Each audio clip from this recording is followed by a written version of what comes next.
Assistant professor परीक्षा 2021 सामान्य ज्ञान प्रैक्टिस सेट है 19 न्यू सिलेबस पर आधारित ये 30 क्वेश्चन जो कि सभी सब्जेक्ट के अभ्यर्थियों के लिए 30 क्वेश्चन ये अनिवार्य होंगे। बाकी सब आपके 70 क्वेश्चन आपके सब्जेक्ट से आएंगे। इसका पहला क्वेश्चन नंबर 1 है, प्रत्येक प्रकार का संप्रेषण प्रभावित होता है। ऑप्शन डी इसका राइट हो जाएगा, यानी संदर्भ से प्रभावित होता है। तो जो संप्रेषण होता है संदर्भ, जिसमें संचार संपन्न होता है। इस संबंध में 4 मुख्य पहलू होते हैं, शारीरिक, सांस्कृतिक, मनोसामाजिक और लौकिक होते हैं। क्वेश्चन नंबर 2, किसी विद्यालय का प्रचार विद्यालय के कार्यक्रमों में शिक्षकों छात्रों की प्रतिभा को अभिवृद्ध करने की संभावना का पता लगाने के लिए उनके साथ साक्षात्कार सत्र आयोजित करता है। यह प्रयास अनुसंधान के किस प्रकार से संबंधित है? तो ये क्रियात्मक अनुसंधान होगा, यानी राइट ऑप्शन इसका सी हो जाएगा। क्रियात्मक अनुसंधान दिन प्रतिदिन की स्वाभाविक परिस्थितियों को पहचानने, अध्ययन करने एवं समाधान खोजने के लिए प्रयुक्त अनुसंधान है। क्रियात्मक शोध विधि का लक्ष्य है परिणाम को तत्कालिक प्रयोग है, और क्रियात्मक शोध का लक्ष्य किसी भी परिस्थिति विशेष में महसूस की जा रही समस्याओं का समाधान लौकिक तार्किक आधार पर खोजना है। क्वेश्चन नंबर 3 है, क्रियात्मक अनुसंधान करने में सोपान का समान अनुक्रम क्या होता है? राइट ऑप्शन हो जाएगा बी, यानी योजना निर्माण, क्रियान्वयन एवं प्रेक्षण विमर्श।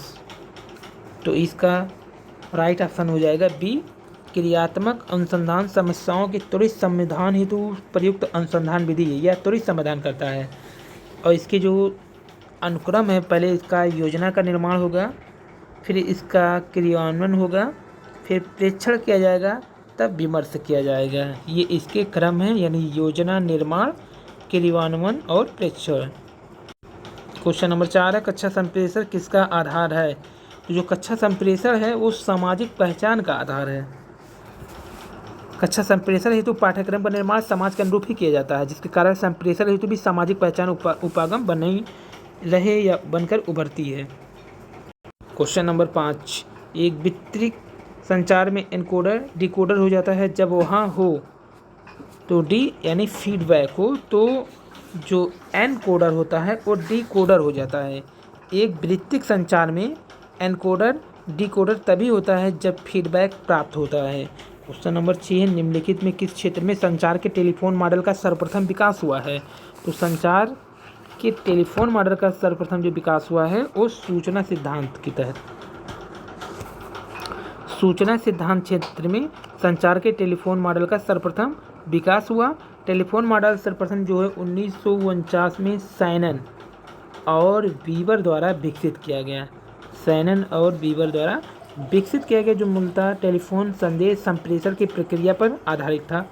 सैनन और बीवर ने संप्रेषण के लिए जो 6 तत्व बताए हैं उसका उल्लेख जो किया है, उसमें आते हैं सूचना के स्रोत, सूचना स्रोत के बाद प्रेषक, फिर मार्ग, फिर शोर, फिर प्रापक और गंतव्य। ये 6 स्रोत बताए हैं वीवर और सैनन ने। क्वेश्चन नंबर 7, मौखिक संचार में व्यवधान आने को क्या कहते हैं? तो इसको बोलते हैं एंट्रोपी। मौखिक संचार में व्यवधान को एंट्रोपी कहते हैं। मौखिक संप्रेषण आमने सामने, टेलीफोन या वीडियो कॉन्फ्रेंस अथवा सूचना प्रसारण यंत्रों द्वारा भी दिया जा सकता है। जैसे जब भी शिक्षक कक्षा में व्याख्यान विधि से पढ़ाता है तो मौखिक शाब्दिक संप्रेषण कहलाता है। मौखिक संचार में एंट्रोपी किसी संचार प्रक्रिया के भीतर आदेश के अधःपतन की दिशा में एक प्रवृत्ति है। जैसे जब किसी संचार लक्ष्य का प्रक्षेप खो जाता है तो मौखिक संचार आसानी से टूट भी जाता है। क्वेश्चन नंबर 8 है, डीवीडी प्रौद्योगिकी में डिजिटल डाटा के भंडारण के लिए ऑप्टिकल मीडिया का उपयोग किया जाता है। डीवीडी परिवर्ती किसके लिए है? तो 8 का राइट ऑप्शन हो जाएगा डिजिटल वर्सेटाइल डिस्क, यानी 8 का सी। तो डीवीडी प्रौद्योगिकी में डिजिटल डाटा के भंडारण के लिए ऑप्टिकल मीडिया का उपयोग किया जाता है। डीवीडी प्रणाली जो है डिजिटल वर्सेटाइल ये डिस्क के लिए है। तो ये अंकीय चित्री या चक्री या डिजिटल वर्सेटाइल डिस्क के भी नाम से जाना जाता है। डिजिटल वीडियो डिस्क के नाम से भी इसको जानते हैं, और ये ऑप्टिकल डिस्क स्टोरेज है। इसका विकास 1995 में सोनी, पैनासोनिक तथा सैमसंग ने किया था। डीवीडी का मुख्य उपयोग वीडियो और डेटा का भंडारण करना है। और डीवीडी का आकार कॉम्पैक्ट डिस्क के समान होता है लेकिन 6 गुना ज़्यादा डेटा भंडार करता है। क्वेश्चन नंबर 9, सुपरनोवा क्या है? तो सुपरनोवा एक मृतप्राय तारा है। तो विस्फोट के पश्चात जब तारा मृत्यु की दशा को प्राप्त हो जाता है तो उसे सुपरनोवा तारा भी कहते हैं। क्वेश्चन नंबर 10 है, नदियों की लंबाई के अवरोही क्रम में गोदावरी, महानदी, नर्मदा व ताप्ती का सही अनुक्रम क्या होगा? तो इसका जो राइट ऑप्शन हो जाएगा बी, यानी कि पहले गोदावरी पड़ेगा, फिर नर्मदा, फिर महानदी, तब ताप्ती। जो गोदावरी है वो 1465 किलोमीटर लंबा है, 1465 km लंबा है। बात करें नर्मदा की तो नर्मदा की लंबाई 1312 किलोमीटर है। वहीं महानदी की अगर हम बात करें तो 858 km है, जबकि ताप्ती 724 किलोमीटर है। ताप्ती जो है 724 किलोमीटर लंबा है। क्वेश्चन नंबर 11, दिसंबर 2020 को सार्वजनिक क्षेत्र के किस उपक्रम को वर्ष 2020 के प्रतिष्ठित गोल्डन पिकॉक पर्यावरण प्रबंधन पुरस्कार से सम्मानित किया गया है? तो ये 11 का राइट ऑप्शन डी हो जाएगा, भारतीय इस्पात प्राधिकरण लिमिटेड सेल को किया गया है। 15 दिसंबर 2020 को इस्पात प्राधिकरण लिमिटेड यानी सेल को इंस्टीट्यूट ऑफ डायरेक्टर द्वारा इस्पात के क्षेत्र में 2020 के प्रतिष्ठित गोल्डन पिकॉक पर्यावरण प्रबंधन पुरस्कार से सम्मानित किया है। यह पुरस्कार उद्योग जगत को अपने पर्यावरण संबंधी बेहतर प्रदर्शन करने और एक मानक स्थापित करने के लिए अपने साथी उद्यमों के साथ प्रतिस्पर्धा को प्रोत्साहित करने के लिए दिया जाता है। तो जो सेल कंपनी इसको लगातार 2 वर्षों से इस पुरस्कार का विजेता घोषित किया जा रहा है। क्वेश्चन नंबर 12, 10 डिग्री चैनल किसको पृथक करता है? तो ये पृथक करता है ए ऑप्शन यानी अंडमान को निकोबार द्वीप से। 10 डिग्री चैनल अंडमान द्वीप समूह यानी लघु अंडमान द्वीप को ये निकोबार से करता है, यानी कार निकोबार द्वीप से अलग करता है। लघु अंडमान द्वीप को कार निकोबार या अंडमान को निकोबार द्वीप समूह से अलग करता है, यानी ऑप्शन ए राइट है। जैवमंडल आरक्षित परिरक्षण क्षेत्र है, तो 13 का राइट ऑप्शन डी, आनुवंशिक भिन्नता के कारण। क्वेश्चन नंबर 14 है, भारत के निम्नलिखित पारिस्थितिक क्षेत्रों में कौन सा सही सुमेलित नहीं है? तो 14 का जो राइट ऑप्शन हो जाएगा यहाँ पर डी, पूर्वी दक्कन आर्द्र वन, ये सुमेलित नहीं है। तो यहाँ पर देखिए जो पठार है पूर्वी दक्कन का प्रमुखता उस शुष्क सदाबहार वन पाए जाते हैं। यहाँ पर शुष्क सदाबहार वन पाए जाते हैं, तो इस ऑप्शन को यहाँ पर गलत है दिया है, जो आर्द्र दे दिया है। यहाँ पर शुष्क सदाबहार वन पाए जाते हैं। शेष क्या है? दक्षिणी पश्चिमी घाट आर्द्र वन के लिए सही है। तराई द्वार चौड़ी पत्ती वाली ये भी सही है। कच्छ करड़ घास के मैदान ये भी सही है, लेकिन ऑप्शन ये गलत है, डी वाला। यहाँ पर शुष्क सदाबहार वन पाए जाते हैं। क्वेश्चन नंबर 15, राष्ट्रीय वन नीति 1952 के अनुसार निम्नलिखित में कौन सा वन का समग्र नहीं है? तो ये संवर्ग जो नहीं है बी है, राष्ट्रीय उद्यान। इसे राष्ट्रीय वन नीति 1952 के अनुसार वनों को जो बांटा गया है, जिसमें संरक्षित वन, राष्ट्रीय वन, तीसरा है ग्राम वन और वृक्ष भूमि, तो ये राष्ट्रीय उद्यान नहीं आएगा। ये सब हैं राष्ट्रीय हैं, संरक्षित भी हैं और ग्राम वन भी है, लेकिन ये वाला नहीं है। अगर यहाँ वृक्ष भूमि होता, वृक्ष भूमि तो हो जाता, सही चारों हो जाते हैं। वृक्ष भूमि है, लेकिन ये राष्ट्रीय उद्यान नहीं है। क्वेश्चन नंबर 16, नीलगिरी को मेघ की बकरियाँ पाई जाती हैं, तो 16 का राइट ऑप्शन है, इराविकुलम राष्ट्रीय पार्क में नीलगिरी की मेघ बकरियाँ यहीं पाई जाती हैं, जिन्हें नीलगिरी ताहर भी कहते हैं, नीलगिरी ताहर। क्वेश्चन नंबर 17, भारतीय क्रिकेट कंट्रोल बोर्ड द्वारा सीनियर पुरुष क्रिकेट चयन समिति अध्यक्ष किसे नियुक्त किया गया है? 17 का राइट ऑप्शन हो जाएगा बी, चेतन शर्मा को। चेतन शर्मा को बीसीसीआई द्वारा सीनियर पुरुष क्रिकेट चयन समिति का अध्यक्ष नियुक्त किया गया है। इनको मदन लाल की अध्यक्षता वाली क्रिकेट सलाहकारी समिति ने नामित किया। संविधान के निम्नलिखित में किस प्रावधान के अंतर्गत भारतीय संसद को नया राज्य बनाने का अधिकार है? अनुच्छेद जो है 18 क्वेश्चन का सही आंसर सी होगा, अनुच्छेद 3 के अंतर्गत दिया जाता है। भारतीय संविधान के अनुच्छेद 3 के तहत नए राज्यों के निर्माण, उनके क्षेत्र सीमाओं के नाम में परिवर्तन का अधिकार की शक्ति है भारतीय संसद में ही नहीं तो। अनुच्छेद 1 जो है संघ का नाम और राज्य क्षेत्र है, संघ का नाम और राज्य क्षेत्र है। 2 के तहत भारतीय संघ में नए राज्यों के प्रयोग और स्थापना का है। क्वेश्चन नंबर 19, राष्ट्रपति के निर्वाचन में राज्य का मुख्यमंत्री मतदान करने के लिए पात्र नहीं होता है। तो अनुच्छेद 54 के अनुसार जो राष्ट्रपति के चुनाव में राज्य विधानमंडल के उच्च सदन अर्थात विधान परिषद के सदस्य मतदान नहीं कर सकते, लेकिन अगर मुख्यमंत्री सदन का सदस्य हैं तो वह राष्ट्रपति चुनाव मतदान करने के लिए पात्र नहीं होंगे, विधान मंडल के उच्च सदन।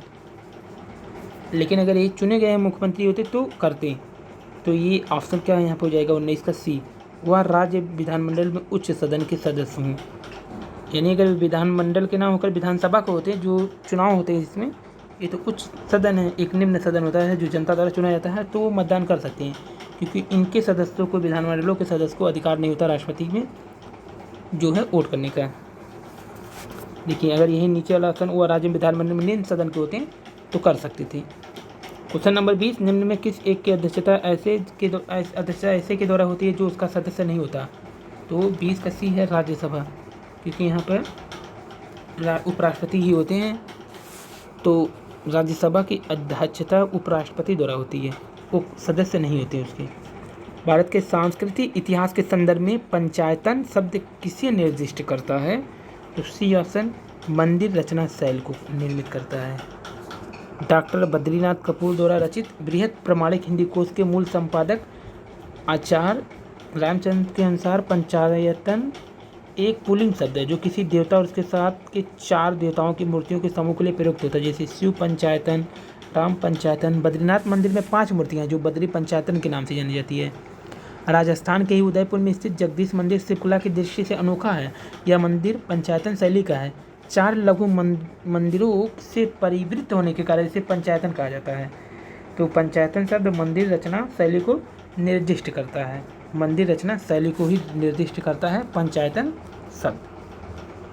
क्वेश्चन नंबर 22 है, अपूर्व का सिद्धांत किससे संबंधित है।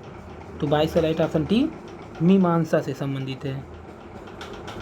क्वेश्चन नंबर 22, अपूर्व का सिद्धांत मीमांसा दर्शन से संबंधित है। मीमांसा दर्शन में एक अदृश्य शक्ति की कल्पना की गई है जो कर्म तथा उसके परिणाम के बीच एक अतिलौकिक कड़ी है। इसे अपूर्व कहता है। अपूर्व का शाब्दिक करता है कोई नई वस्तु जो पहले नहीं जानी गई अथवा जो पहले नहीं था, इसी को अपूर्व कहते हैं। तो अपूर्व का सिद्धांत मीमांसा से ही है। क्वेश्चन नंबर 23 है, निम्नलिखित में किसने 1872 में नेटिव मैरिज एक्ट को पारित कराने में महत्वपूर्ण भूमिका निभाई थी। तो केशव चंद्र सेन ने निभाया था 1872 में नेटिव मैरिज एक्ट। ये केशव चंद्र सेन ने महत्वपूर्ण भूमिका निभाया। इस एक्ट से लड़कियों के लिए विवाह की जो न्यूनतम आयु थी 14 वर्ष, लड़कों के लिए न्यूनतम 18 वर्ष निर्धारित की गई थी। इसे ब्रह्मा विवाह अधिनियम भी कहते हैं, ब्रह्मा विवाह अधिनियम भी कहते हैं इसको। क्वेश्चन नंबर 24, निम्नलिखित में कौन सब्द सही सुमेलित नहीं है। तो 24 का राइट ऑप्शन क्या हो जाएगा यहाँ पर, टी हो जाएगा। टी मतलब सांप्रदायिक निर्णय 1933 ये सुमेलित नहीं है। अंग्रेजों को जो बाटो राज करो की नीति थी उसके तहत प्रधानमंत्री रैमजे मैकडोनाल्ड द्वारा 16 अगस्त 1932 को सांप्रदायिक निर्णय कम्युनल अवार्ड प्रस्तुत किया गया। तो 16 अगस्त 1932 को 16 अगस्त 1932 को किया गया, जिसके तहत दलित वर्ग को भी अल्पसंख्यक श्रेणी में मानते हुए मुसलमानों और सिखों के साथ उनके लिए भी विधानमंडल में सीटों का आरक्षण और पृथक निर्वाचन मंडल की व्यवस्था की गई। बाकी सभी सुमेलित इसमें, जैसे भारतीय जल सेना अधिनियम 1927 सही है ये। सबने अवज्ञा आंदोलन 1930 सुमेलित है। द्वितीय गोल में 1931 से भी सुमेलित है। 7 सितंबर से चला था, कब तक, 1 दिसंबर तक। लेकिन अगर यहीं 32 हो जाता है तो भी सही होता ऑप्शन 16 अगस्त 1932 मैकडोनाल्ड के क्वेश्चन नंबर 25, निम्नलिखित से भारत में साम्यवाद का उच्चतम पुजारी कहा गया है। तो साम्यवाद का उच्चतम पुजारी कहा गया है पंडित जवाहरलाल नेहरू को। ये मार्क्सवाद सहित समाजवाद का विश्लेषण और व्याख्या मिलती है। नेहरू के समाजवादी रुझान के विषय में जनता को दिग्भ्रमित करने के लिए तत्कालिक यूनाइटेड प्रोविंसेस यानी वर्तमान उत्तर प्रदेश के प्रचार विभाग द्वारा कम्युनिस्टिक लाइक्स और डिसलाइक नाम से एक पर्चा छपवाया गया था, जिसमें नेहरू को साम्यवाद का उच्चतम पुजारी के रूप में वर्णित किया गया। यद्यपि सरकार के उच्च अधिकारियों ने ऐसे प्रयास न करने और सामाजिक के साथ तुलना न करने की सलाह दी थी। क्वेश्चन नंबर 26 है, दिसंबर 2020 को केंद्रीय रक्षा मंत्री तथा राजनाथ सिंह द्वारा भारत की पहली उन्नत हाइपरसोनिक विंड टनल पवन सुरंग परीक्षण सुविधा का उद्घाटन कहाँ किया गया था? तो ये जो किया गया था 26 का राइट ऑप्शन सी हैदराबाद में किया गया था दिसंबर 2020 में। उन्नत हाइपरसोनिक, ये राजनाथ सिंह जो केंद्रीय रक्षा मंत्री हैं उनके द्वारा किया गया था। ये विंड टनल है जो पवन सुरक्षा परीक्षण उद्घाटन हैदराबाद में होता। रूस के बाद और अमेरिका के बाद अब भारत दुनिया का तीसरा देश बन गया है जिसके पास ऐसी सुविधा है, यानी ये भारत तीसरा देश है जिसके पास ये सुविधा है। इससे पहले अमेरिका और रूस हैं। क्वेश्चन नंबर 27, दीर्घकालिक कृषि ऋण प्रदान किया जाता है? तो 27 का सही ऑप्शन हो जाएगा सी, भूमि विकास बैंक द्वारा। ग्रामीण साख की दीर्घकालीन आवश्यकता की पूर्ति हो तो भूमि विकास बैंक करते हैं, इन्हें भूमि बंधक बैंक भी करते हैं। क्वेश्चन नंबर 28 है, सामुदायिक विकास कार्यक्रम जिसने 2 अक्टूबर से 1952 से प्रारंभ किया गया ने रास्ता तैयार किया। तो जिसे 2 अक्टूबर 1952 से प्रारंभ किया गया था और रास्ता तैयार किया 28 का ये राइट ऑप्शन क्या हो जाएगा यहाँ पे बी, पंचायती राज के संगठन से है। तो ये 2 अक्टूबर 1952 में प्रारंभ किया गया था। क्वेश्चन नंबर 29 है, 2 फरवरी 1921 को केंद्रीय मंत्री बाबुल सुप्रियो ने किस संस्थान के भाग के रूप में भारत के पहले आर्द्र भूमि संरक्षण और प्रबंधन केंद्र की स्थापना की घोषणा किया है? 29 का राइट ऑप्शन डी, राष्ट्रीय सतत तटीय प्रबंधन केंद्र चेन्नई। 2 फरवरी 2021 को केंद्रीय मंत्री पर्यावरण, वन और जलवायु परिवर्तन राज्य मंत्री बाबुल सुप्रियो ने मंत्रालय के तहत आने वाले संस्थान राष्ट्रीय सतत तटीय प्रबंधन केंद्र NCSCM चेन्नई के भाग के रूप में आर्द्र भूमि संरक्षण प्रबंधन CWCM की स्थापना की है। इस केंद्र में विशेष शोध, आवश्यकता और जानकारियों की कमी का समाधान निकाला जाएगा। और अंतिम क्वेश्चन 30, जनवरी 2021 को किसने रेलवे बोर्ड के नए अध्यक्ष एवं मुख्य कार्यकारी अधिकारी CEO के रूप में अपना पदभार ग्रहण किया? तो ये ऑप्शन सुनीत शर्मा ने किया है। 1 जनवरी 2021 को नए अध्यक्ष ये बने हैं। इससे पूर्व रेलवे के पूर्वी महाप्रबंधक थे, GM थे। तो ये थी आज की क्वेश्चन। धन्यवाद।